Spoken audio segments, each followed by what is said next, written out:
Palakkad railway division കേരളത്തിന് നഷ്ടമാകും. Mangaluru division രൂപീകരിക്കാനാണ് കേന്ദ്ര നീക്കം. കേന്ദ്ര റെയിൽവേ സഹമന്ത്രി വി സോമണ്ണയുടെ നേതൃത്വത്തിൽ നാളെ യോഗം ചേരും. പാലക്കാട് ഡിവിഷൻ ഇല്ലാതാകുന്നതോടെ കേരളത്തിൽ ഒരു ഡിവിഷൻ മാത്രമായി ചുരുങ്ങും. പാലക്കാട് റെയിൽവേ ഡിവിഷനെ ഇല്ലാതാക്കാനുള്ള ഗൂഢനീക്കത്തിൽ നിന്ന് റെയിൽവേ പിന്മാറണമെന്ന് മന്ത്രി വി അബ്ദുറഹ്മാൻ ആവശ്യപ്പെട്ടു. മുബഷീർ പി അക്ബർ ഉണ്ട് വിവരങ്ങളുമായി. മുബഷീർ, ആകെ കേരളത്തിലുള്ളത് 2 റെയിൽവേ ഡിവിഷനുകളാണ്, പാലക്കാടും തിരുവനന്തപുരവും. അതിലേറ്റവും പ്രധാനപ്പെട്ട ഡിവിഷനുകളിൽ ഒന്നാണ് പാലക്കാട്.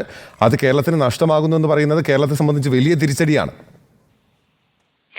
തീർച്ചയായും പിന്നിൽ നമുക്കറിയാം, 1956 രൂപീകരിച്ച പാലക്കാട് റെയിൽവേ ഡിവിഷൻ രാജ്യത്തെ തന്നെ ഏറ്റവും പഴക്കമേറിയ റെയിൽവേ ഡിവിഷനാണ്. ഏറ്റവും അധികം വരുമാനം വരുന്ന ഒരു റെയിൽവേ ഡിവിഷനുകളിലൊന്നായ പാലക്കാട് റെയിൽവേ ഡിവിഷനെ അടച്ചുപൂട്ടാനുള്ള നീക്കമാണ് ഇപ്പോൾ നടന്നുകൊണ്ടിരിക്കുന്നത്. ഒരു വിവരങ്ങളാണ് ഇപ്പോൾ വന്നുകൊണ്ടിരിക്കുന്നത്. കേന്ദ്ര റെയിൽവേ മന്ത്രാലയം ഇതുമായി ബന്ധപ്പെട്ട് ഒരു നടപടി എടുക്കുന്നു എന്നുള്ളതാണ് നമുക്ക് മനസ്സിലാക്കാൻ സാധിക്കുന്നത്. 2 ആഴ്ച മുമ്പ് ഇതുമായി ബന്ധപ്പെട്ട ഒരു വാർത്ത പുറത്തു വന്നിരുന്നു. അതായത് ഈ ഒരു പാലക്കാട് റെയിൽവേ ഡിവിഷൻ പൂർണ്ണമായും ഒഴിവാക്കിക്കൊണ്ട് അല്ലെങ്കിൽ അടച്ചുപൂട്ടിക്കൊണ്ട് മംഗളൂരു കേന്ദ്രീകരിച്ചുകൊണ്ട് മറ്റൊരു ഡിവിഷൻ തുടങ്ങാനായിരുന്നു റെയിൽവേ മന്ത്രാലയം തീരുമാനിച്ചിരുന്നത്. ഇതിനെതിരെ കേരളം ഉൾപ്പെടെയുള്ള യാത്രക്കാർ ഉൾപ്പെടെയുള്ള ആളുകൾ ഇതിനെതിരെ ശക്തമായി രംഗത്ത് വന്നെങ്കിലും ആ ഒരു സമയത്ത് കേന്ദ്രം ഈ ഒരു വാർത്തയെ നിഷേധിച്ചിരുന്നു. ഇത്തരമൊരു തീരുമാനം കേന്ദ്രം എടുത്തിട്ടില്ല എന്നായിരുന്നു അന്ന് റെയിൽവേ മന്ത്രി ഉൾപ്പെടെയുള്ളവർ പറഞ്ഞിരുന്നത്. എന്നാൽ വീണ്ടും ഇത്തരമൊരു തീരുമാനത്തിലേക്ക് കേന്ദ്രം എത്തിയിരിക്കുന്നത് നമുക്ക് മനസ്സിലാക്കാൻ സാധിക്കുന്നത്. ഏറ്റവും പ്രധാനപ്പെട്ടത്, നാളെ കേന്ദ്ര റെയിൽവേ മന്ത്രി വി സോമണ്ണയുടെ നേതൃത്വത്തിൽ മംഗളൂരുവിൽ ചേരുന്ന ഒരു യോഗത്തിൽ ഏറ്റവും പ്രധാനപ്പെട്ട ഒരു അജണ്ട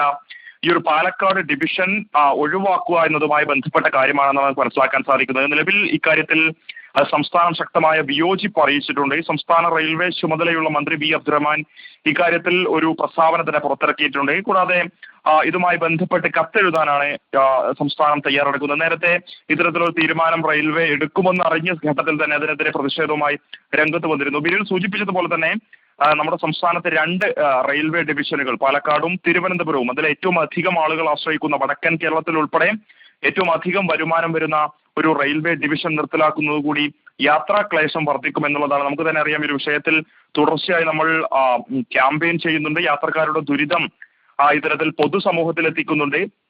സ്വാഭാവികമായും ഒരു പാലക്കാട് ഡിവിഷൻ ഇല്ലാതാക്കുന്നതിലൂടെ യാത്രാക്ലേശം വർദ്ധിക്കും. കൂടുതൽ ട്രെയിനുകൾ നമുക്ക് ലഭിക്കാത്തൊരു സാഹചര്യം ഉണ്ടാകും. മംഗളൂരു കേന്ദ്രീകരിച്ച് പുതിയൊരു റെയിൽവേ ഡിവിഷൻ വരുന്നതോടുകൂടി കേരളത്തോടുള്ള റെയിൽവേ അവഗണന ആ നിലയിൽ തന്നെ വർദ്ധിക്കും എന്നുള്ളതാണ് യുവജന സംഘടനകൾ, DYFI ഉൾപ്പെടെയുള്ള സംഘടനകളും ചൂണ്ടിക്കാണിക്കുന്നത്. നാളെ ഇതുമായി ബന്ധപ്പെട്ട് MLA മാർ MP മാർ ഉൾപ്പെടുന്ന സംഘം മംഗളൂരുവിൽ യോഗം ചേരുന്നുണ്ട്. ഇതിൽ കേരളത്തിൽ നിന്നും ആരെയും ഇക്കാര്യം അറിയിച്ചിട്ടില്ല എന്നുള്ളതാണ് ഏറ്റവും പ്രധാനപ്പെട്ട കാര്യം. സ്വാഭാവികമായും കേരളത്തിനെ മറച്ചു വെച്ചുകൊണ്ട് തന്നെ ഇത്തരമൊരു തീരുമാനം കേന്ദ്രം എടുക്കുമോ എന്നുള്ളതാണ് ഇനി നോക്കിക്കാണേണ്ടത്. വ്യക്തമായി എതിർക്കുന്നുണ്ട്. മുബഷീർ ചൂണ്ടിക്കാട്ടിയതുപോലെ തന്നെ മലബാറിലെ ട്രെയിൻ യാത്രക്കാരോട് റെയിൽവേ ഇരട്ടത്താപ്പ് നയം കാണിക്കുമ്പോൾ തന്നെയാണ് കേരളത്തിലെ ഏറ്റവും പ്രധാനപ്പെട്ട ഒരു റെയിൽവേ ഡിവിഷനെ ഇല്ലാതാക്കാനുള്ള ശ്രമങ്ങൾ കേന്ദ്ര സർക്കാരിൻ്റെ ഭാഗത്തു നിന്ന് ഉണ്ടാകുന്നതെന്നാണ് മുബഷീർ പി അക്ബർ റിപ്പോർട്ട് ചെയ്യുന്നത്. കേരളം ഒറ്റക്കെട്ടായി വിഷയത്തെ എതിർക്കുകയും ചെയ്യുന്നുണ്ട്.